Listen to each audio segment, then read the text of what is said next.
भगवते वासुदेवाय। ओम नमो भगवते वासुदेवाय। ओम नमो भगवते वासुदेवाय। ओम नमो भगवते वासुदेवाय। भगवद गीता यथारूप अध्याय 3 श्लोक संख्या 13 से आज हम चर्चा करेंगे। विषय है प्रसादम। यज्ञशिष्टाशिनः सन्तो मुच्यन्ते सर्वकिल्बिषैः भुञ्जते ते त्वघं पापा ये पचन्त्यात्मकारणात्। यज्ञशिष्ट यज्ञ संपन्न करने के बाद ग्रहण किए जाने वाले भोजन को अशिनः खाने वाले संतः भक्तगण मुच्यन्ते छुटकारा पाते हैं सर्व सभी तरह के किल्बिषैः पापों से भुंजते भोगते हैं ते वे तू लेकिन अघम घोर पाप पापाह पापीजन। ये जो फ्रेंच वर्ड है शायद वो पापा है ना, यहाँ हिंदी मतलब संस्कृत में उसका अनुवाद क्या होगा? पापीजन। पापा की जगह पिताजी बोलना चाहिए। ये जो पचंती भोजन बनाते हैं आत्म कारणात् इंद्रिय सुख के लिए। अनुवाद एवं तात्पर्य कृष्ण कृपा मूर्ति श्री श्रीमद एसी भक्ति वेदांत स्वामी श्रील प्रभुपाद के द्वारा। भगवान के भक्त सभी प्रकार के पापों से मुक्त हो जाते हैं क्योंकि वे यज्ञ में अर्पित किए भोजन प्रसाद को ही खाते हैं। अन्य लोग जो अपने इंद्रिय सुख के लिए भोजन बनाते हैं वे निश्चित रूप से पाप खाते हैं। तात्पर्य भगवत भक्तों या कृष्ण भावना भावित पुरुषों को संत कहा जाता है। वे सदैव भगवत प्रेम में निमग्न रहते हैं जैसा कि ब्रह्म संहिता में कहा गया है। प्रेमांजन छुरित भक्ति विलोचनेन संतः सदैव हृदयेषु विलोकयन्ति। संतगण श्री भगवान गोविंद समस्त आनंद के दाता या मुकुंद मुक्ति के दाता या कृष्ण सबों को आकृष्ट करने वाले पुरुष के प्रगाढ़ प्रेम में मग्न रहने के कारण कोई भी वस्तु परम पुरुष को अर्पित किए बिना ग्रहण नहीं करते। फलतः ऐसे भक्त पृथक पृथक भक्ति साधनों के द्वारा यथा श्रवण कीर्तन स्मरण अर्चन आदि के द्वारा यज्ञ करते रहते हैं जिससे वे संसार की संपूर्ण पापमयी संगति के कल्मश से दूर रहते हैं। अन्य लोग जो अपने लिए या इंद्रिय तृप्ति के लिए भोजन बनाते हैं वे ना केवल चोर हैं अपितु सभी प्रकार के पापों को खाने वाले हैं। जो व्यक्ति चोर तथा पापी दोनों हो भला वह किस तरह सुखी रह सकता है? यह संभव नहीं। अतः सभी प्रकार से सुखी रहने के लिए मनुष्यों को पूर्ण कृष्ण भावनामृत में संकीर्तन यज्ञ करने की सरल विधि बताई जानी चाहिए, अन्यथा संसार में शांति या सुख नहीं हो सकता।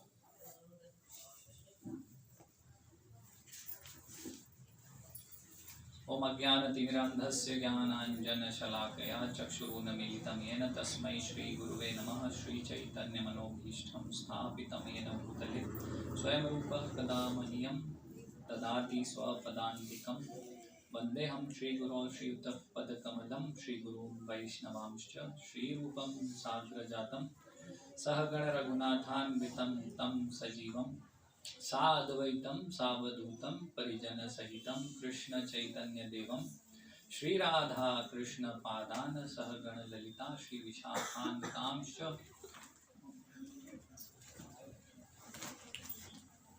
जय श्री कृष्ण चैतन्य प्रभु नित्यानंद श्री अद्वैत गदाधर शिवासादि गौर भक्त वृंद। हरे कृष्णा कृष्णा कृष्णा हरे हरे, हरे राम राम राम हरे हरे। भीड़ कम हुई, प्रवचन शुरू हुआ था।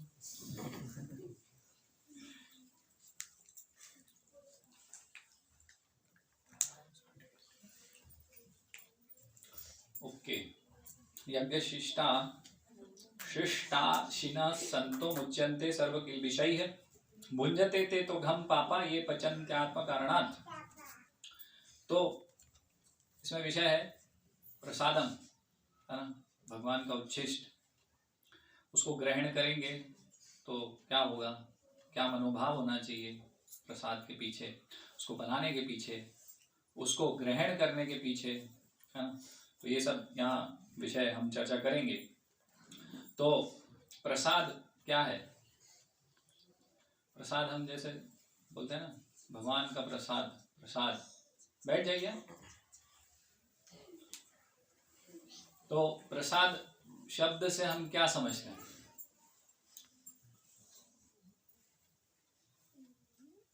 भोजन, प्रसाद। तो प्रसाद तो नॉर्मली हम सब चीजों के लिए यूज करते हैं। प्रसाद यानी भगवान की कृपा, है ना। तो जो भगवान का उच्छिष्ट है ना, जो भोजन भगवान ने लिया है, ग्रहण किया है, उसका जो रेमेनेंट्स जो बचा हुआ है वो, है ना, तो वो उच्छिष्ट, उसको भी हम प्रसादम बोल रहे हैं, है ना। तो प्रसादम बहुत महत्वपूर्ण है ना। हमारा जो इस्कॉन मूवमेंट है उसमें शुरुआत से ही श्रील प्रभुपाद प्रसाद वो एक बहुत महत्वपूर्ण अंग लेकर चले हैं। और जब शुरुआत हुई थी तो श्रील प्रभुपाद अकेले ही पूरा प्रचार करते थे। उस समय स्वयं ही कुकिंग करते थे, स्वयं ही लोगों को बुलाते थे, प्रवचन भी खुद ही दे रहे हैं अकेले, फिर साफ सफाई भी कर रहे हैं, बाद में बर्तन भी धो रहे हैं, सब कर रहे हैं। श्रील प्रभुपाद ने बहुत मेहनत किया इसके लिए, लेकिन ऐसा नहीं है कि उसको बर्डन की तरह, क्योंकि बहुत उसका महत्व श्रील प्रभुपाद हमेशा से जानते थे और हमेशा श्रील प्रभुपाद बोला करते थे। तो हमारा मूवमेंट क्या है? किचन मूवमेंट, ऐसे बोलते थे। क्या बोलते थे? किचन मूवमेंट है कि प्रसाद बहुत महत्वपूर्ण अंग उन्होंने बताया हमेशा। और जैसे हम जानते हैं तो गुलाब जामुन को क्या बोलते हैं इस्कॉन में? इस्कॉन बुलेट, है ना। तो हम कैसे लड़ाई करते हैं, है ना। बुलेट क्या है हमारा? प्रसादम, है ना। इस्कॉन बुलेट क्या है? गुलाब जामुन। तो ऐसे हम लोगों को भक्ति में लेकर आते हैं और इस्कॉन बुलेट मारते हैं, और क्या होता है? वो धराशायी हो जाते हैं और भक्त बन जाते हैं, है ना। तो इस्कॉन बुलेट, हमारे जो बुलेट हैं वो अलग हैं, पुलिस वालों के पास अलग बुलेट रहते हैं। इस्कॉन बुलेट क्या है? ये प्रसादम है। तो श्रील प्रभुपाद हमेशा बोलते थे कि प्रसाद और जो कीर्तन है, कीर्तन and prasadam is for masses, है ना। और जो फिलॉसफी इज फॉर क्लासेस, मतलब कि कीर्तन और प्रसाद किसके लिए? जन सामान्य के लिए, है ना, सभी के लिए। और जो फिलॉसफी, जो दर्शन है, वो क्या है? वो कुछ जो थोड़ा सा बुद्धिजीवी वर्ग, जिनका थोड़ा तीव्र बुद्धि है, उनके लिए ये फिलॉसफी दर्शन है। और प्रसाद सबको होना चाहिए, प्रसाद, है ना। हमेशा मंदिर में प्रसाद रहे, ऐसी व्यवस्था हमें करनी चाहिए कि जो भी आए उसको प्रसादम, भगवान की कृपा अवश्य प्रसाद के रूप में ऐसे मिलना चाहिए। और हम देख रहे हैं कि बहुत सारे ऐसे जीव हैं जिनका प्रसाद के माध्यम से सीधे सीधे कल्याण हो गया, है ना। हम चैतन्य चरितामृत में पढ़ते हैं, बहुत सारे ऐसे उदाहरण हैं, है ना। बहुत सारे ऐसे उदाहरण, जैसे एक बार श्रील प्रभुपाद मायापुर मंदिर में थे। तो श्रील प्रभुपाद मायापुर मंदिर में थे और वहां पर एक कुत्ता आया, तो वहां प्रसाद उस कुत्ते को दिया।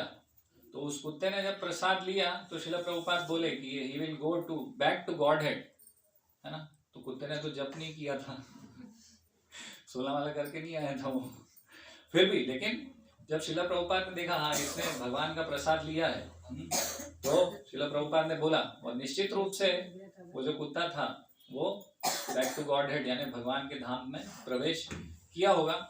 और ऐसे अन्य और बहुत सारे उदाहरण हैं, है ना। एक बार शिवानंद सेन, जो भगवान चैतन्य महाप्रभु के जो अनुयायी थे, तो वो क्या करते थे, हर साल बहुत सारे डिवोटीज को मायापुर, मतलब बहुत सारे डिवोटीज को जगन्नाथपुरी ले जाया करते थे, है ना। हर साल वो ये करते थे अरेंजमेंट, बहुत सारे भक्तों को वो अपने कॉस्ट पर, मतलब खुद उसका खर्चा उठाते थे और सबको कहाँ ले जाते थे? जगन्नाथपुरी चैतन्य महाप्रभु के पास और जगन्नाथ के दर्शन करने के लिए तो व्यवस्था करते थे। तो एक कथा है कि एक कुत्ता था जो कि उनको रास्ते में मिल गया था। तो उस कुत्ते को उन्होंने क्या करा, कुत्ते को उन्होंने रख लिया। पता नहीं क्यों ऐसा हुआ कि कुत्ते के ऊपर ऐसे भक्त की कृपा हुई और कुत्ते को उन्होंने रख लिया, है ना। और कुत्ते को रख लिया और बहुत मुश्किल हुई। ऐसा नहीं था कि कुत्ते को ट्रैवल कराना आसान था, है ना। जैसे आज हम जगन्नाथपुरी ले जाना चाहेंगे कुत्ते को तो फिर ट्रेन में टिकट और ये सब बहुत प्रॉब्लम है ना। तो उस समय प्रॉब्लम थी, ऐसे ही नहीं कुत्ते को ले गए थे। तो वहां जैसे कि उनको नाव से पार करना था, तो नाव से पार करना था तो नाव वाला बैठा नहीं रहा था, तो उसको ज्यादा पैसे दिए कि अभी आप ज्यादा पैसे लीजिए लेकिन इसको लेकर जाइए। तो ऐसी कृपा हुई।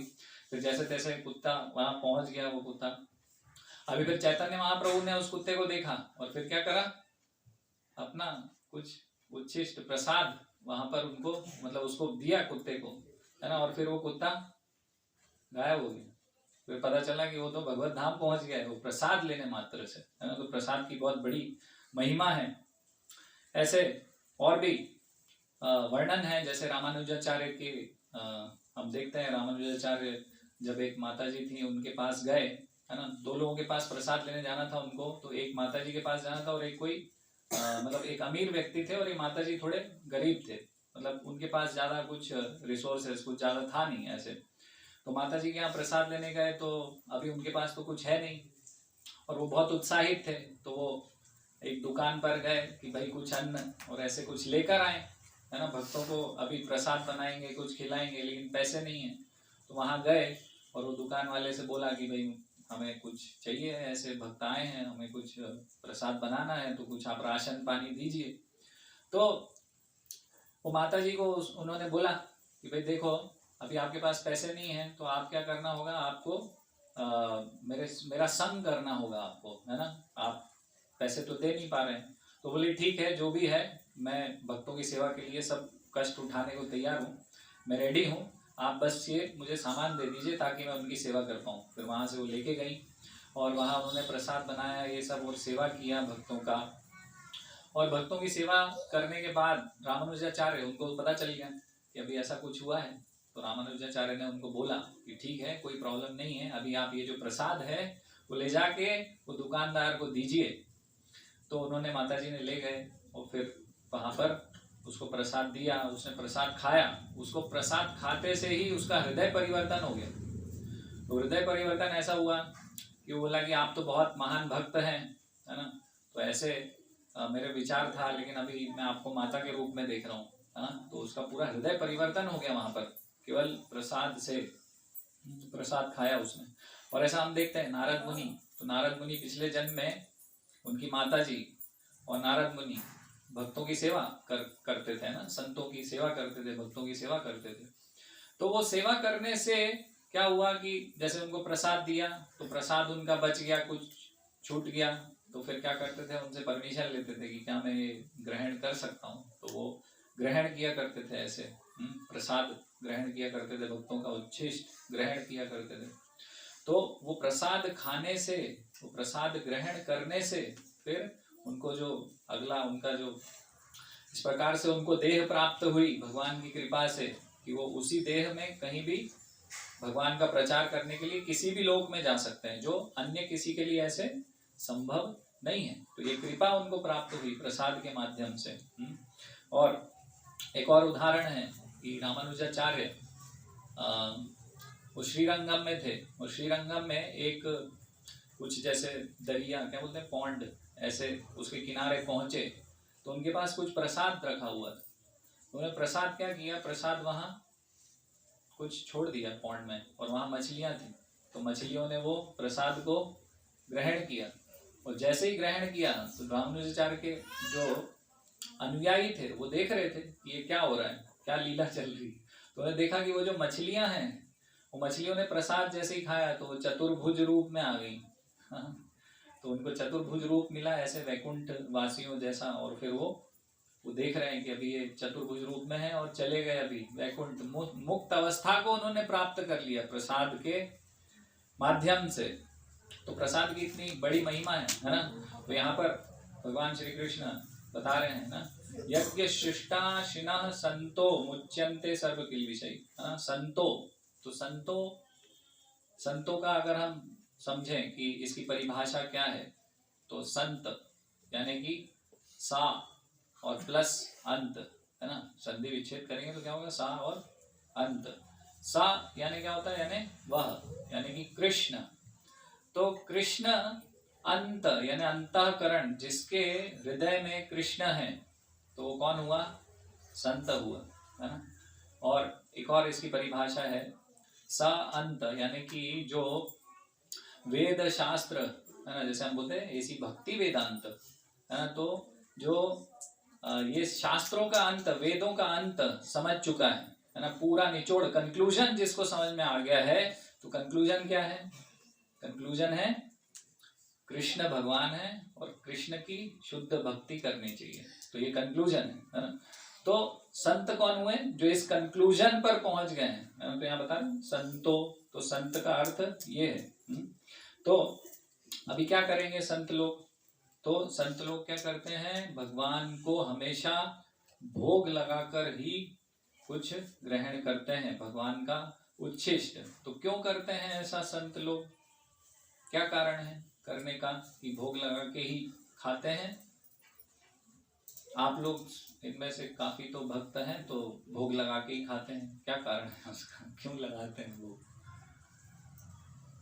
गुरु का आदेश है तो लगाना जरूरी है, गुरु की अवज्ञा हो जाएगी, गुरु अवज्ञा वो नहीं होना चाहिए। क्या कारण है भोग लगाते हैं,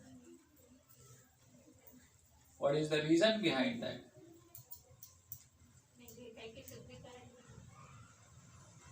अच्छा, हृदय की शुद्धिकरण के लिए, हाँ ये एक कारण है, लेकिन ये क्या है कि मुख्य कारण नहीं है, ये गौण विषय है, मतलब मेन नहीं है, ये उसके थोड़ा पीछे है, एक मुख्य कारण है उसका। हाँ, तो अच्छा एक चीज बताइए कि जैसे माताएं हैं, तो माताएं जनरली, जैसे मुझे भी याद आ रहा है अभी माताओं की बात आई कि मेरी माता, तो मेरी माता क्या करती थी कि मुझे जो अच्छा लगता था तो वो उसको बहुत ध्यान से, बहुत अच्छे से बनाती थी कि अभी मेरा बेटा इसको खाने वाला है, और बहुत ध्यान से, बहुत अच्छे से, और बिल्कुल ध्यान से, इतना नमक, इतना मिर्ची, इतना मसाला, इसको ये पसंद है, इसको ये पसंद नहीं है, ये नहीं डालना है, इसको डालना है, ये डालो, और फिर बहुत अच्छे से ध्यान पूर्वक बना के फिर लेकर आती थी। क्या कारण है इसके पीछे, आपके प्रति प्रेम। प्रेम। तो ये जो हम भगवान को भोग लगाते हैं, और संत जो भगवान को भोग लगाते हैं, तो इसलिए लगाते हैं क्योंकि संत भगवान से प्रेम करते हैं, है ना। यहाँ क्या बता रहे हैं श्रील प्रभुपाद, ब्रह्म संहिता से बता रहे हैं, प्रेमांजन छुरित भक्ति विलोचनेन संत सदैव हृदयेषु विलोकयन्ति। तो संतों के हृदय में हमेशा भगवान है, भगवान से प्रेम करते हैं। इसीलिए जिससे प्रेम है, तो मान लीजिए कि आपके पास एक गाड़ी आई और आप अपने भाई से बहुत प्रेम करते हैं, क्या करेंगे, सबसे पहले वो गाड़ी दौड़ा के क्या करेंगे, उसके सामने ले जाके रखेंगे, भाई देख नई गाड़ी ली है मैंने, है ना।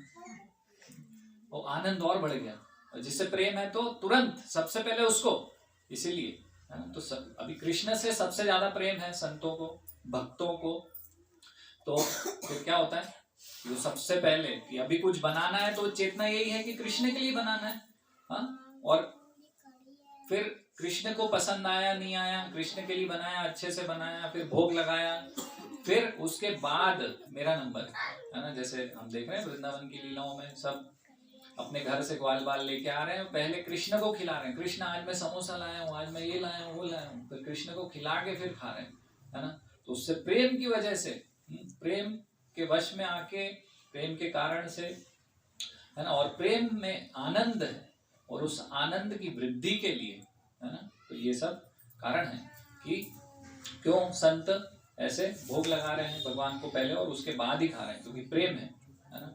कभी कभी हम बनाते हैं भक्त लोग, लेकिन वो चेतना नहीं रह जाती हमारी, तो हमेशा इस चेतना में प्रसाद बनाना चाहिए, हमें प्रयास करना चाहिए। भूल जाते हैं हम कभी कभी कि हम किस लिए कर रहे हैं, हाँ। तो रीजन ये है, प्रेम है, हाँ।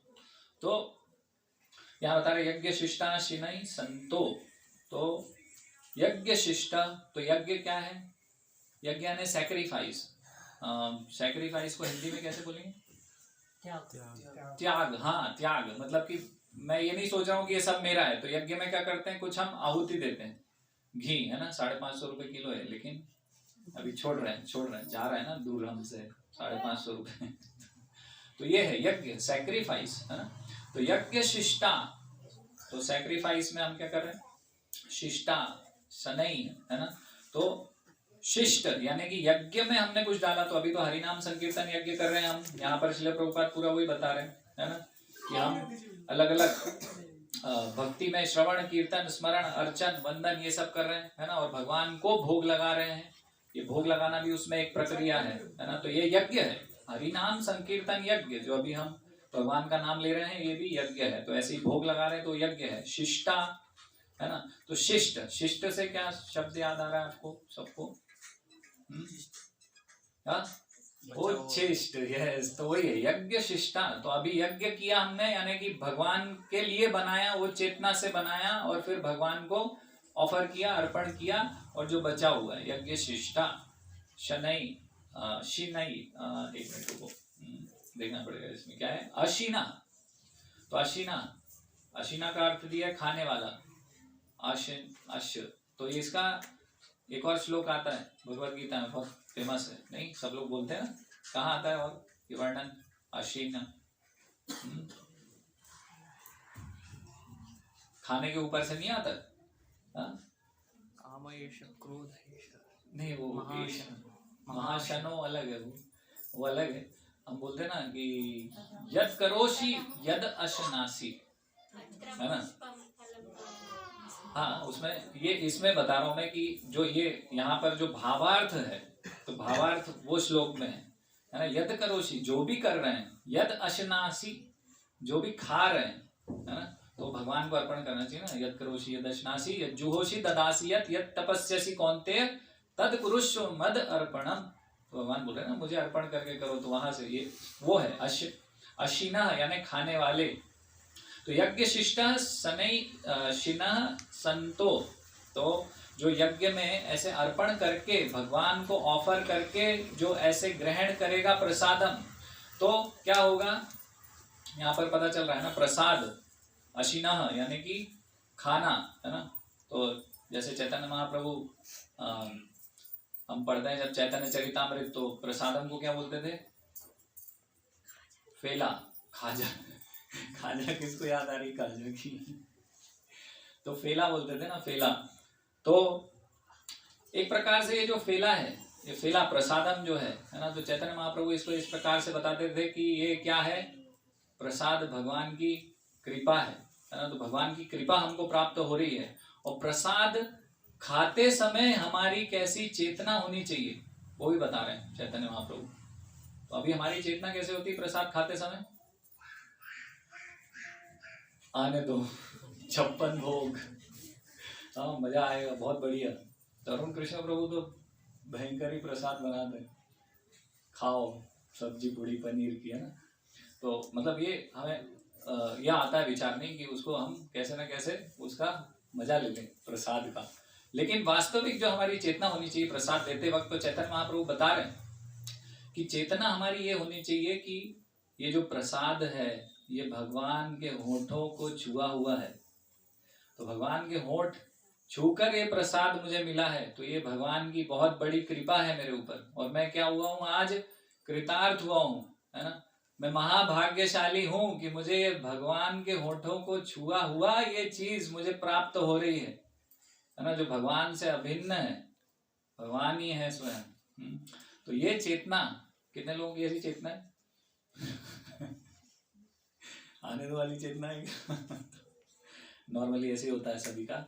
तो लेकिन चेतना ये होनी चाहिए कि भगवान के होठों को छूकर, भगवान के अधरों को लगकर ये जो बचा हुआ है वो मुझे प्राप्त हो रहा है। तो मैं महाभाग्यशाली सौभाग्यशाली हूँ कि ये प्रसाद मैं ग्रहण कर पा रहा हूँ, कृतार्थ हुआ हूँ मैं आज, है ना।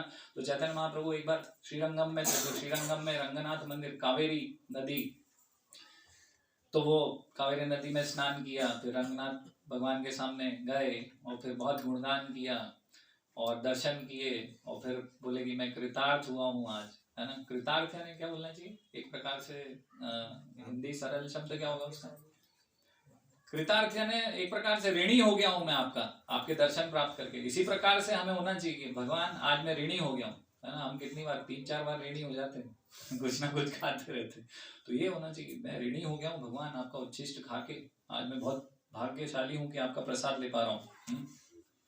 तो जो लोग प्रसाद नहीं ले पाते हैं, जैसे अभी माता जी गए थे ना ट्रेनिंग में, तो बहुत वो समझ सकते हैं कि अभी कितना सौभाग्य है कि हम प्रतिदिन प्रसाद ले पाते। मेरे को बहुत विपत्ति आ जाती है ऐसे, नहीं नासिक गया था मैं, तो राहुल प्रभु ने बहुत हेल्प करी मेरी वहां पर, ये तो बहुत गड़बड़ हो गया था उधर वो भाग्य जो है वो दुर्भाग्य में बदल गया था तो अभी यहाँ पर पता चल रहा है कि जो इस प्रकार से भगवान को भोग लगाकर जो भगवान का उच्छिष्ट रेमिनेंट्स को ग्रहण करते तो क्या मुच्यन्ते सर्व सर्व किल विषय। तो मुच्यन्ते यानी मोचन, जैसे हम बोले संकट मोचन, ऐसे मंदिर खुलते हैं, संकट मोचन मंदिर खुलते हैं। मोचन यानी मुच्यते, मुच्यते यानी कि उससे उबार देना, है ना, मुक्त कर देना। तो किससे मुक्त हो रहे हैं हम ऐसे प्रसाद को खाने से, मुच्यन्ते सर्व किल्बिषै, सारे जो किल्बिष, तो यहाँ क्या बता रहे हैं उसका अर्थात पापों से, तो सारे पापों से हम मुक्त हो जाते हैं अगर हम भगवान का उच्छिष्ट को ग्रहण करते हैं, है ना। तो उससे हम हमेशा पापों से मुक्त रह सकते हैं। तो केवल ये जो भगवत गीता है ये ऐसा उपनिषद है जिसमें क्लियरली ऐसा प्रसादम के विषय में पूरा क्लियर कट बताया कि ऐसा प्रसाद लेने से हम ऐसे मुक्त होते हैं पापों से, है ना। अन्य उपनिषदों में उतना क्लियरली वैसा बताया नहीं गया है। ओके, तो अभी आगे, है ना, बता रहे हैं भुंजते ते त्वघम पापा ये पचंत आत्म कारणात। तो आत्म कारणात, है ना, और दो चीजें बता रहे हैं यहाँ पर, है ना, आत्म कारणात। तो जो लोग यहाँ बता रहे हैं कि इंद्रिय सुख के लिए, मतलब स्वयं की इंद्रिय तृप्ति के लिए, कि मैं कैसे ना कैसे अपनी जिह्वा को तुष्ट करूं, है ना, सेंस ग्रेटिफिकेशन के लिए जो प्रसाद क्या, उनको तो यही है कि बस मुझे खाना है, मुझे अच्छा चाहिए खाने के लिए। तो अगर इस भावना से वो खा रहे हैं तो यहाँ क्या हो रहा है, पचंत्य बता रहे हैं। कौन सा शब्द उपयोग हुआ है, पचंत्य, है ना। और वहां पर क्या बता रहे हैं, मुच्यते, है ना। तो मुच्यते यानी कि मुक्त होना, और ये मुक्त होने के लिए वो प्रसाद खा रहे हैं। और यहाँ पर क्या है, जो लोग कर्मी जन है या अभक्त हैं, जो भगवान का प्रसाद नहीं ले रहे हैं, भगवान का उच्छिष्ट नहीं ले रहे हैं, उनके लिए बता रहे हैं कि पचंत्य यानी कि वो किस लिए खाते हैं, वो केवल उसको पचाने के लिए खाते हैं। नहीं ऐसे होता है ना कि भाई समोसा खा लिया, कचौड़ी खा ली, आप क्या कर लिया, फिर आप भाई इसको पचाना है तो पैदल घूम रहे हैं, कुछ कर रहे हैं, है ना। या फिर वो क्या करते हैं, तो चूर्ण खाते हैं कि अभी खा लिया है खूब सारा, अभी तुष्ट हो गए, अभी पेट क्या करना है, कल साफ होना चाहिए, तो पचाना है उसको, तो क्या करेंगे वो खाते हैं पाउडर कुछ, है ना, कायम चूर्ण और ये सब तो पचाने के लिए वो खा रहे हैं, है ना। तो दोनों में अंतर है, एक में क्या है कि अपनी इंद्री को तृप्त कर रहे हैं, है ना, और दूसरे में क्या है कि भगवान की प्रसन्नता के लिए हम भगवान को भोग लगाकर वो उच्छिष्ट को कृपा रूप में प्राप्त कर रहे हैं, है ना। तो इस श्लोक की कमेंट्री में मध्वाचार्य अपनी टीका दे रहे हैं कि जो हम समझते हैं भोजन प्रसाद, है ना, जो भी खाने की सामग्री है, तो वो उसके 3 भाग हैं। तो खाने की सामग्री के 3 भाग कैसे हुए, एक तो स्थूल, है ना, एक स्थूल भाग हो गया उसका, क्या बोलते हैं अंग्रेजी में हम उसको, एक तो सूक्ष्म और एक स्थूल, ग्रॉस हो गया, और एक हो गया सटल। तो एक जो ग्रॉस पार्ट है उसका, जो स्थूल भाग है उसका, है ना, जैसे कि हम देख रहे हैं, जो स्थूल यानी कि जिस चीज को हम पकड़ सकते हैं, कुछ दिख रहा है ना, तो उसको हम बोलेंगे स्थूल। तो प्रसाद का एक स्थूल भाग हो गया जो हमको दिख रहा है कि हाँ भाई ये अभी पनीर की सब्जी है मान लीजिए, या फिर मान लीजिए हमने सेब भोग लगाया भगवान को, तो सेब है। तो ये जो स्थूल भाग है जो हमें दिख रहा है ना, एक तो दिख रहा है, और उसके कुछ भाग ऐसे हैं जो दिख नहीं रहे हैं, वो प्रसाद के, वो खाने की सामग्री के। तो जो स्थूल भाग है वो क्या है, उससे क्या होगा, हमारा शरीर बनेगा, है ना, शरीर का निर्माण होता है, और दूसरा फिर वो बाद में मल में भी परिवर्तित हो जाता है, 2 चीजें होंगी उससे। और फिर उसके बाद सूक्ष्म भाग भी है प्रसाद के। तो एक तो सूक्ष्म भाग है और एक अति सूक्ष्म भाग है प्रसाद का।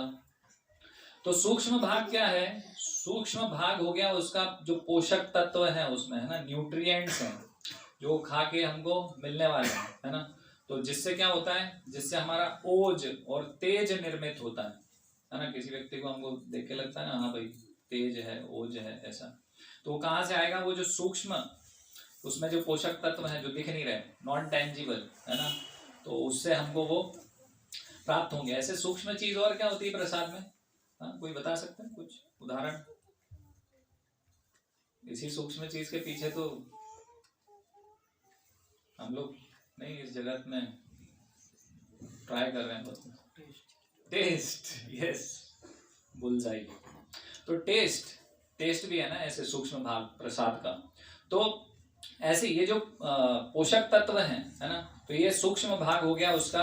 और इसमें एक और चीज होती है, ये जो मिडिल पार्ट हम बोल रहे हैं ना, जो पोषक तत्व या न्यूट्रिएंट्स जिसको बोल रहे हैं, तो उसमें प्राण भी होता है। जो सूक्ष्म भाग है उसमें, उस खाने की सामग्री में या वो जो प्रसाद है उसमें प्राण भी होता है ना, जो आजकल मिसिंग है। क्यों? क्योंकि जैसे कि क्या होता है कि भाई मार्केट से हम सब्जी लेते हैं, वो कब मिलती है हमें? जैसे कि खेत में किसान ने तोड़ी है सब्जी, फिर वो क्या करेगा? वो ले जाएगा बांध बूंद के, फिर कहीं आसपास किसी को मंडी में बेचेगा, कहीं बेचेगा। फिर वो क्या करेंगे, कहीं ऐसा भी होता है जैसे रिलायंस फ्रेश है, ऐसे आप गए तो वहाँ पे क्या करेंगे, वो कोल्ड स्टोरेज में डाल देंगे। तो कोल्ड स्टोरेज से पता नहीं 1 हफ्ते बाद निकलेगा, 1 हफ्ते बाद निकलेगा, फिर वो रिलायंस फ्रेश में बासी चीज पहुंचेगी। तो फिर क्या होगा? उसके बाद फिर वहां से हम खरीद के लाएंगे, फिर क्या करेंगे, हमारे फ्रिज में डालेंगे उसको। तो ये जो सूक्ष्म प्राण शक्ति है, ये उसकी क्या हो जाती है? जीरो हो जाती है, वो खत्म हो जाती है। हाँ, तो वो जो न्यूट्रिएंट्स हैं वो आजकल तो मिल ही नहीं रहे हमको वैसे भी। तो न्यूट्रिएंट्स और ये सब जो है खत्म हो गए, है ना। तभी तो हम देख रहे हैं अभी कोरोना या ऐसी बीमारी हो रही है, तो वो शक्ति अंदर नहीं है, हाँ? वो इम्यूनिटी नहीं है। क्यों नहीं है? क्योंकि उसमें वो जो हमने खाया उसमें प्राण नहीं है ना।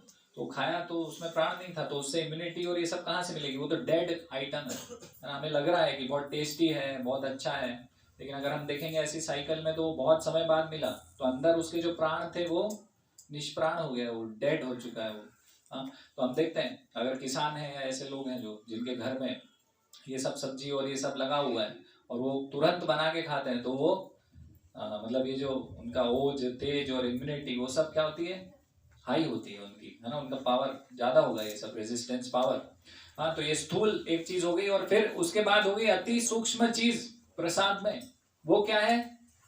जो भक्त जानते हैं हमेशा, हाँ, कि उसके अंदर चेतना, उसमें विचार है, जिसने बनाया है ना, उसके विचार हैं उसके अंदर।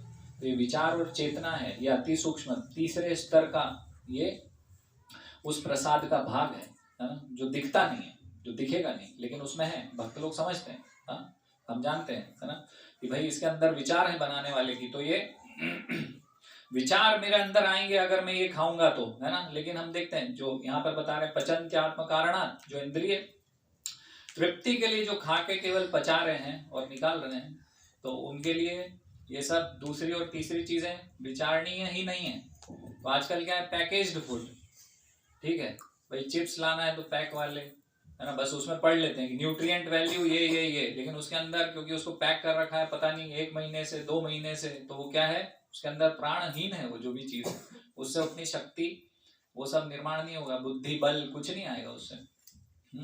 तो ये दूसरा और तीसरा जो पोषक तत्व और जो ये विचार मन हमारे बनने वाले हैं, उसको खा के हमारी चेतना वैसी होने वाली है, तो ये इनको विचार नहीं है। और फिर क्या बता रहे हैं? बता रहे हैं कि भुंजते ते त्वघम पापा। तो त्वघम पापा का यहाँ पर बता रहे हैं अघम। तो वो क्या खा रहे हैं? घोर पाप। पापी जन ऐसे घोर पापों को ग्रहण कर रहे हैं, है ना। तो अगर हमने मान लीजिए कि ठेले से चाउमीन लाए हैं 50 रुपए की और खा लिया है हमने, तो क्या खाया? भगवत गीता के अनुसार हमने 50 रुपए का पाप खा के आए। थोड़ा और ज्यादा भी खा सकते थे, 100 का तो मतलब उतने का पाप हमने ग्रहण कर लिया है भाई, है ना। तो भगवत गीता के अनुसार ये बता रहे हैं, है ना। तो ये पाप हम खा सकते हैं या फिर हम भगवान का उच्छिष्ट जो शुद्ध चेतना है उसको ग्रहण कर सकता है ना। तो गुरु नानक की एक कथा है। तो गुरु नानक एक बार, एक ब्राह्मण था एक गांव में, तो गुरु नानक वहां पहुंचे थे। तो ब्राह्मण ने बुलाया भोज के लिए उनको, और उसने बहुत बड़ा आयोजन किया था, सारे गांव वालों को बुलाया था उसने, बस जो एक निम्न तबके के लोग थे उनको नहीं बुलाया उसने। और उनमें एक और उनका अनुयायी था गुरु नानक का, तो उसका नाम क्या था, एक मिनट में भूल रहा हूँ, नाम था लालू। तो लालू ने भी बोला कि आप मेरे यहाँ आइए, मैं आपके यहाँ आपको प्रसाद और ये भोजन कराऊंगा।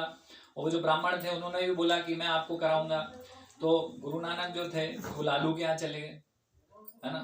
उन्होंने देखा कि दोनों की चेतना में अंतर है। ये क्या है, ये पूरा एकदम अलग चेतना है, इनकी भौतिक चेतना है ब्राह्मण की, और ये जो है ये इनका थोड़ा सा भाव ऐसा अच्छा है, तो इनके यहाँ ले सकते हैं। तो क्या हुआ, ब्राह्मण नाराज हो गए। उन्होंने बोला कि ये लालू को तो देख लेंगे, उसको तो क्या करेंगे, ऐसा कर देंगे वैसा कर देंगे। तो गुरु नानक ने बोला देखो मैटर मैं सॉल्व करता हूँ, क्या करो तुम अपना प्रसाद लेके आओ, और दोनों को रखा। और फिर गुरु नानक ने क्या करा, ऐसे उठाया रोटी और ऐसे निचोड़ा, तो उसमें से क्या निकला, खून। बोले देखो ये पाप है, इसको नहीं खाना है। तो वो चेतना जो थी, जो बना रहे हैं, है ना, जैसे बना रहे हैं कि मैं भोग करूंगा, मेरे भोग के लिए है ये प्रसाद, है ना। तो वो चेतना के कारण उसमें क्या था, उसमें खून आ रहा था, वैसे पाप दिखाने के लिए उन्होंने ये इस प्रकार से बताया था। तो ये जो हम चर्चा कर रहे थे अभी, इतनी सारी हमने चर्चा करी कि बहुत प्रसाद में बहुत शक्ति है, बहुत पावर है। हमने देखा कि प्रसाद के खाने मात्र से बहुत सारे लोग ऐसे मुक्त अवस्था को प्राप्त हुए, है ना। तो ये प्रसाद ऐसे कैसे कार्य करता है, हाँ, उसमें ऐसा क्या है प्रसाद में, उसके पीछे का विज्ञान, साइंस क्या है कि ये प्रसाद इस प्रकार से कार्य कर रहा है ना, कि भाई how is this prasadam acting like this, ऐसा कैसे वो कार्य कर रहा है। तो हम जानते हैं नहीं डिवोटीज क्या, कि ये जो प्रसाद है उसमें चेतना जो बना रहा है उसकी चेतना इसमें प्रवेश करी है ना, वो भक्त की चेतना प्रवेश करी है ना। तो क्या ये वास्तव में चेतना प्रवेश करती है प्रसादम में, तो ये प्रश्न है ना, कि ये वास्तव में ऐसा होता है कि नहीं, भाई इसको कैसे मानेंगे। तो इसका विज्ञान, साइंस क्या है। तो अगर हम उदाहरण लें तो जैसे कि हम मोबाइल पे बात करते हैं, तो मोबाइल पे बात कर रहे हैं, तो मोबाइल में हम कुछ विचार हैं, हमारी जो चेतना है, तो मोबाइल उठाया, नंबर डायल किया, वो हमने विचार मोबाइल में बोले, तो अभी क्या हो रहा है मोबाइल में जो हमारे विचार हैं वो कैसे चले गए, इलेक्ट्रिकल और मैग्नेटिक वेव्स में कुछ गए, तो वो जो विचार थे वो क्या हुआ, पदार्थ में बदल गए, है ना। वो मैग्नेट और ये इलेक्ट्रिकल, तो ये सब क्या है, ये पदार्थ है। और फिर वापस क्या हुआ, दूसरे मोबाइल में वो जो पदार्थ था वापस से विचारों में बदल के चला गया, है ना। जैसे हम कुछ प्रेममयी संदेश देंगे तो वो विचार उसको पदार्थ के रूप में प्राप्त हो गया, वापस विचार रूप में प्राप्त हो गया, ग्रहण हो गया, और वो फीलिंग यहां से वहां ट्रांसफर हो गई, वो चेतना यहां से वहां ट्रांसफर हो गई, हुई कि नहीं हुई, नहीं, है ना। कोई फोन पे बोलेगा आई लव यू, कोई फोन पे बोलेगा गाली, तो फिर उसका अंतर पड़ जाता है ना, चेतना वैसी वहां ट्रांसफर हुई है ना। तो ये उदाहरण है इसका कि ऐसे चेतना ट्रांसफर हो रही है। और जैसे कि कोई म्यूजिशियन है, म्यूजिक डायरेक्टर है, तो म्यूजिक डायरेक्टर अगर उसके हृदय में उसका कुछ विचार में कुछ ऐसे, जैसे मोजार्ट है, तो मोजार्ट ने पहले अपने समय में बहुत कुछ लिख के गए हैं म्यूजिक,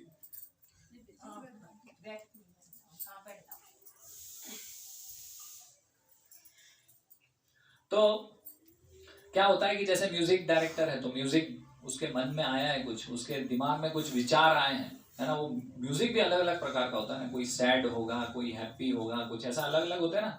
हम सुनते हैं तो वो सैड, जैसे कई लोग जगजीत सिंह को सुनते हैं और फिर रोते रहते हैं, हाँ, और कई लोग किसी को हिप हॉप कुछ अच्छा लगेगा तो उसमें वो हमेशा उत्साहित रहते हैं। तो वो मतलब कि वो जो चेतना है, वो जो म्यूजिक है उनका, वो जो म्यूजिक उसको क्या करते हैं, वो जो विचार है उसको पेपर पे नोटेशंस में लिख देते हैं म्यूजिक, क्या हुआ, वो जो विचार थे वो काय में परिवर्तित हो गए, पदार्थ में, है ना।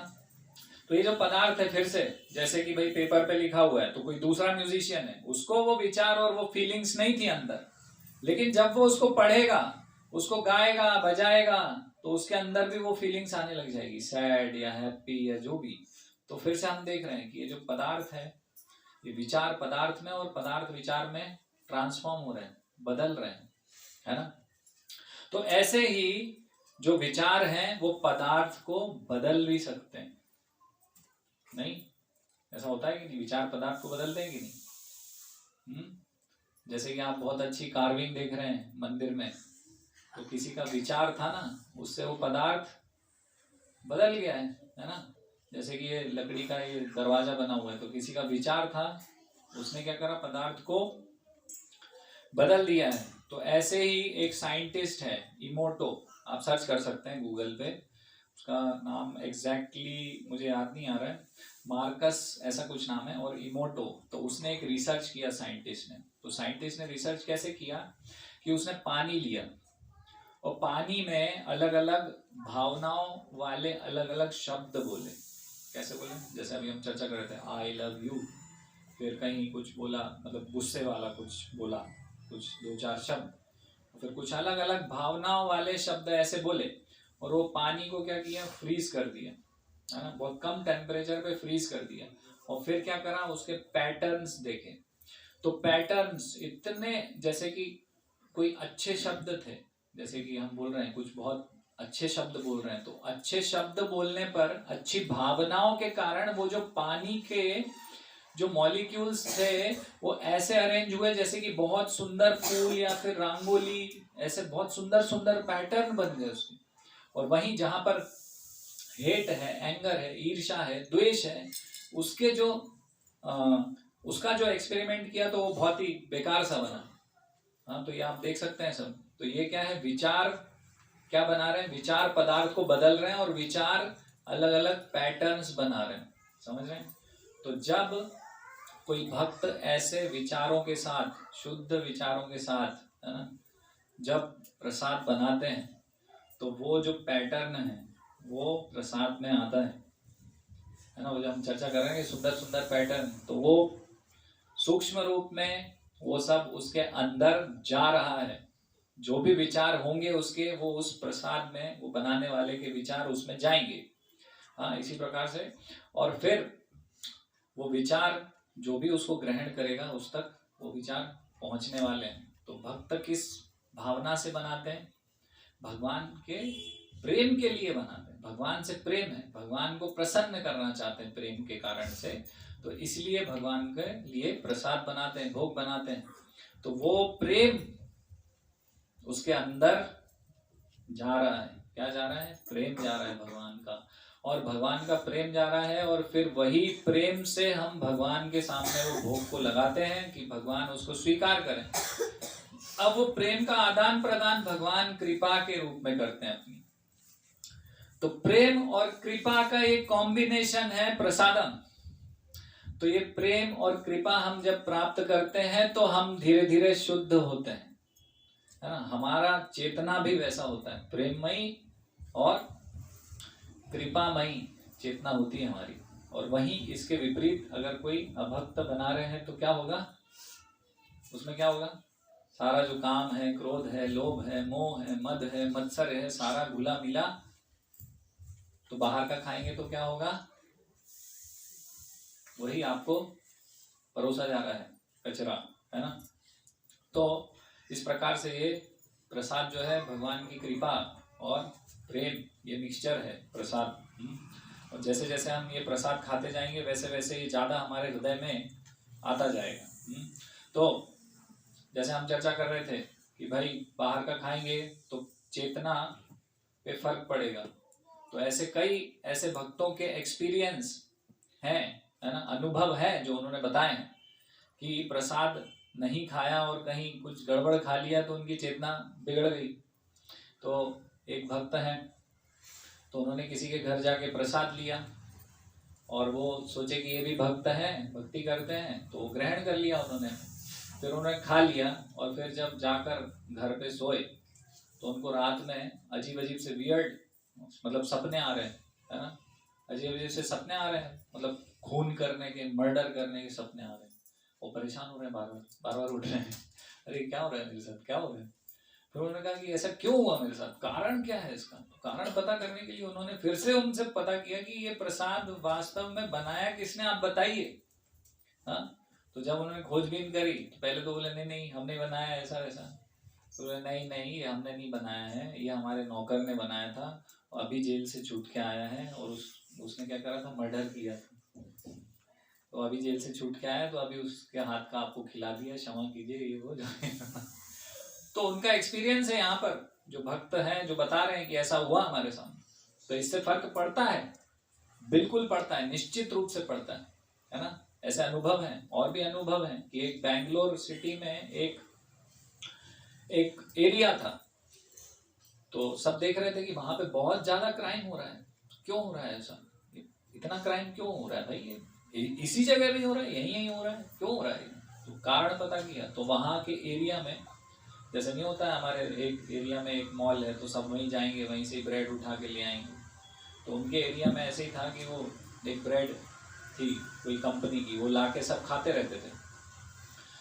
तो खाते थे तो पता चला कि ये जो ब्रेड खा रहे हैं ये सब लोग इस एरिया के, तो वायलेंट हो जा रहे हैं, बहुत ही क्या बोलेंगे वायलेंट को, आक्रामक हो गए बहुत ज्यादा। तो ब्रेड में क्या था ऐसा कि इतना आक्रामक हो गए वो लोग। तो ब्रेड में ये था कि वो जो जेल में कैदी होते हैं उनसे बनवाई जाती थी। जेल में कौन होते हैं, सब क्रिमिनल होते हैं, क्राइम करने वाले। तो वो लोग बना रहे थे, और वो उनके हाथ का बना हुआ ये लोग खा रहे थे। तो उनकी जो चेतना थी, है ना, काम क्रोध लोभ मोह, है ना, वो सब यहाँ पर ईर्ष्या द्वेष सब इनको मिल रहा था, प्राप्त हो रहा था उस भोजन के माध्यम से। इसीलिए तो ऐसे बहुत सारे उदाहरण हम दे सकते हैं। इसलिए बहुत सावधान रहना चाहिए कि हम कहाँ से क्या खा रहे हैं, है ना। हमें अच्छा लगेगा, टेस्टी लगेगा, लेकिन बाहर का जो कृष्ण प्रसाद नहीं है, जो भक्तों के हाथ से बना हुआ नहीं है, अगर वो खाएंगे तो क्या होगा, ऐसे ही हम हमेशा काम क्रोध लोभ मोह मद मत्सर्य में ही फंसे रहेंगे, उससे बाहर नहीं निकल पाएंगे, है ना। तो उससे निकलना है तो हमेशा प्रसाद लेना होगा, कृष्ण प्रसाद। कृष्ण प्रसाद कब बनेगा, कृष्ण प्रसाद जब बनेगा जब भगवान जो बोल रहे हैं वो हम भगवान को देंगे, तो भगवान स्वीकार करेंगे, है ना। तो फिर हम भगवान को मटन मछली नहीं दे सकते। तो भगवान क्या बता रहे हैं, क्या दे सकते हैं, पत्रम पुष्पम फलम तोयम यो में भक्त्या प्रयच्छति, है ना। पत्र पुष्प फल जल ये सब दे सकते हैं ना। तो उसको जब हम ग्रहण करेंगे, मतलब उसको जब हम प्रेम से बनाएंगे और भगवान ग्रहण करेंगे तो प्रसाद होगा। और उसको जब हम खाएंगे जब हमारी चेतना धीरे धीरे शुद्ध होगी। तो ध्यान रखना है। और जो कुकिंग सेवा है वो बहुत महत्वपूर्ण सेवा है। तो कुकिंग सेवा जो कर रहे हैं घर में भी मंदिर में भी, तो उनकी चेतना शुद्ध होनी चाहिए। अगर वो कहीं काम क्रोध लोभ मोह मद मत्सर्य ईर्ष्या द्वेष ये सब लेकर कुकिंग करेंगे तो ये जो है सब में हम कंटेमिनेशन को फैला सकते हैं। बहुत आसान तरीका है इसको फैलाने का। तो बहुत सावधानी रखनी चाहिए, हमें बहुत सावधान रहना चाहिए। हमें अपना जप अच्छे से करना है, सेवा अच्छे से करनी है, जो हमारी साधना है वो बहुत अच्छे से करनी है। अन्यथा हम क्या करेंगे, ट्रांसमिट करेंगे। जैसे कोरोना है ना, इस कोरोना को हम तुरंत 1 सेकंड में फैला सकते हैं, तुरंत, है ना। कोरोना कैसे जाता है, एक आदमी से 100 लोगों में।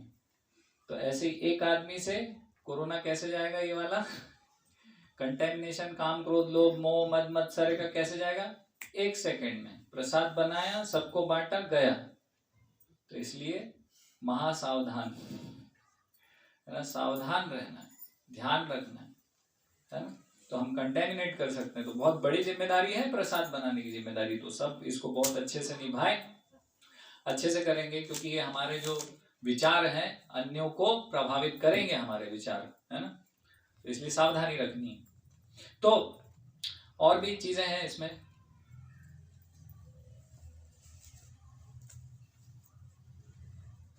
तो उसमें ये है कि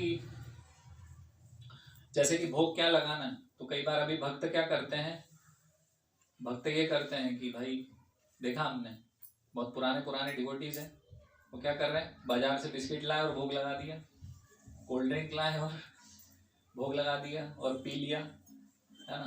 तो क्या हम ऐसा कर सकते हैं कि मतलब ऐसे बाजार का कुछ लाए और भोग लगा दिया, समोसा लाए भोग लगा दिया और खा लिया? हाँ, अरे तो बाजार में जिसने बनाया था तो ठीक है बनाया था, लेकिन हम तो भक्ति कर रहे हैं ना, हमने भोग लगाया, हम भोग लगा रहे हैं, तो क्यों नहीं लगा सकते भाई, हम तो भक्ति कर रहे हैं, 16 माला करके भोग लगाए। बनाया तो उन्होंने ना, बनाया किसी और ने। अरे ठीक है वो बनाया किसी और ने था, लेकिन अब मैं लगा रहा हूँ ना, मैं ये बता रहा हूँ कि अभी मैं भोग लगा रहा हूँ उसको, तो मेरी चेतना तो शुद्ध है ना, बनाते समय उनकी चेतना गई है। तो अभी ये बीच में शुद्ध हो गई।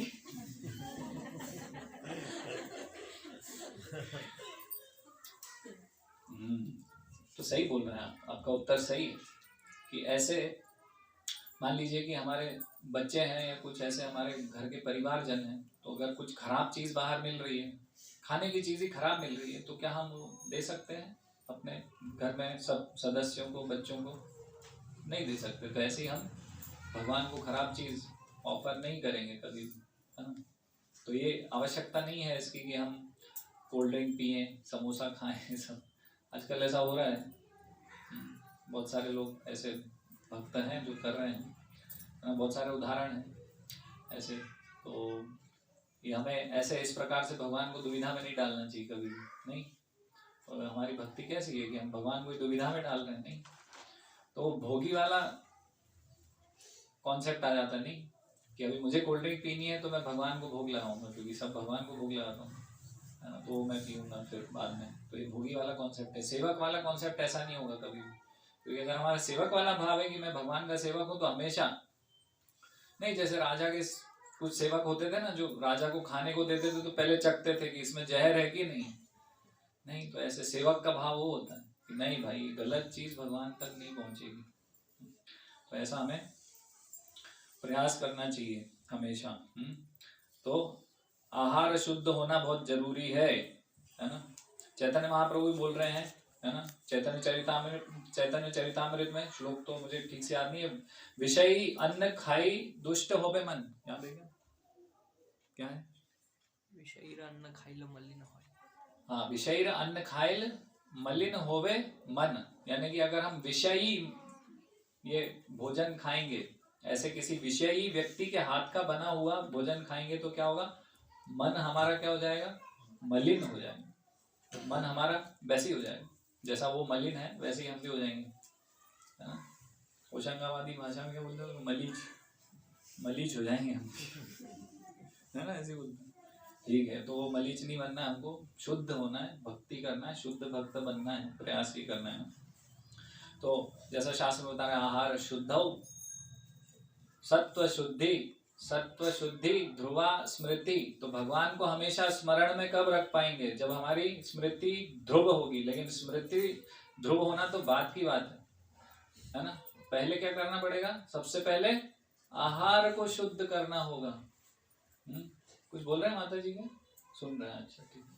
तो आहार को शुद्ध करना होगा हमें सबसे पहले चरण में। अगर हमको शुद्ध होना है, अगर समझना है कि भगवान के नाम में क्या रस है, भगवान की भक्ति में क्या रस है, तो हमें नहीं समझ में आ रहा है। कारण यही है कि हमारा आहार शुद्ध नहीं है।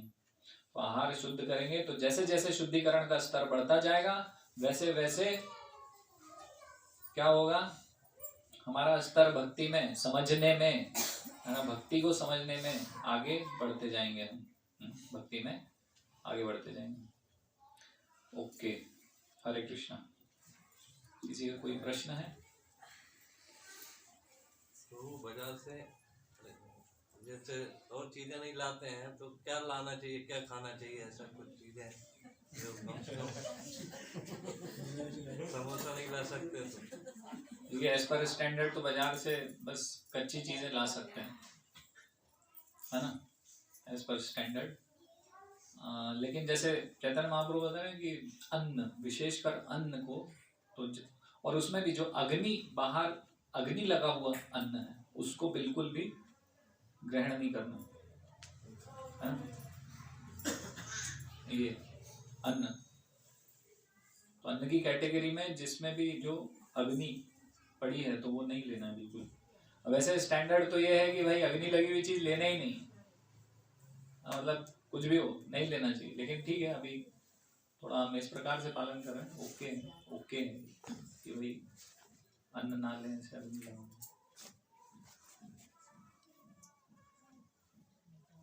दूध दूध तो ले सकते हो, फल दूध कुछ ऐसी चीजें जो भाई देखो ऐसा है कि चेतना चेतना का फर्क है ना।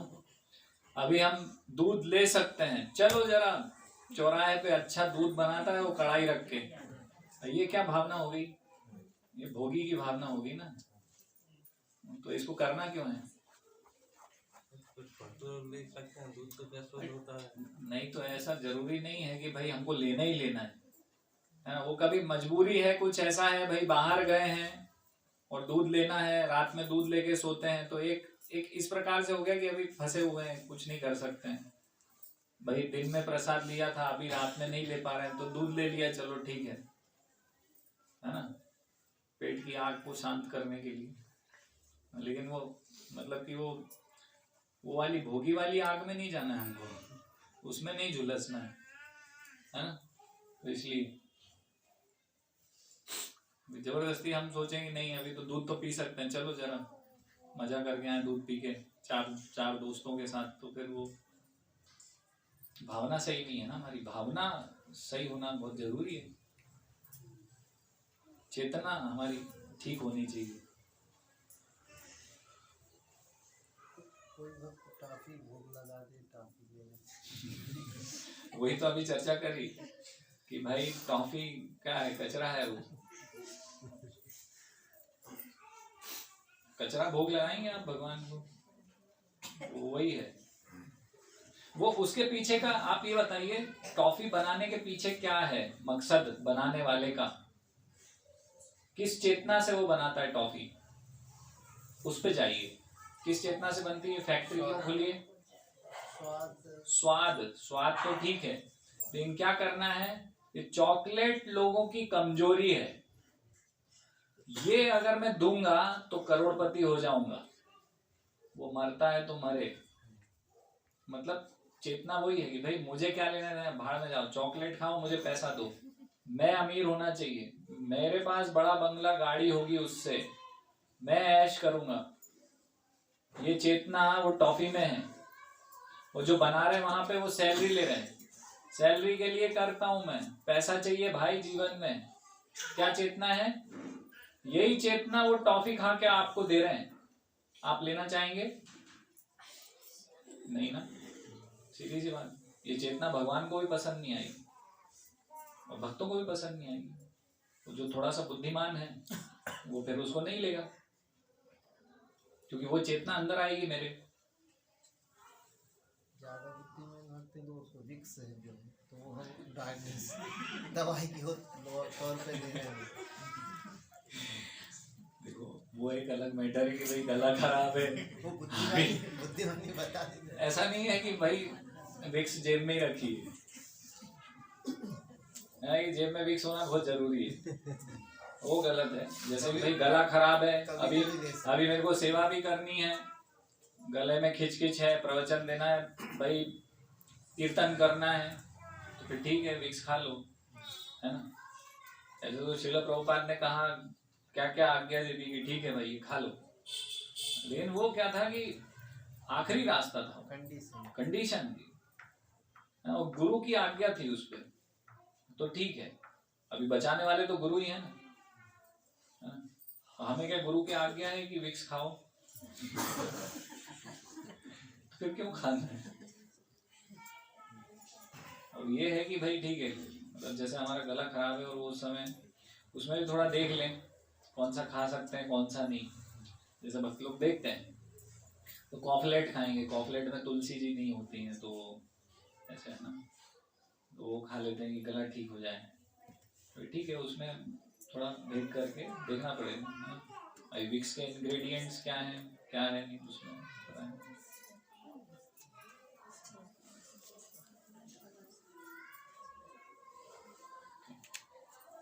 कोई और प्रश्न? हरे कृष्णा। श्रील प्रभुपाद की जय। भगवद गीता यथारूप की जय।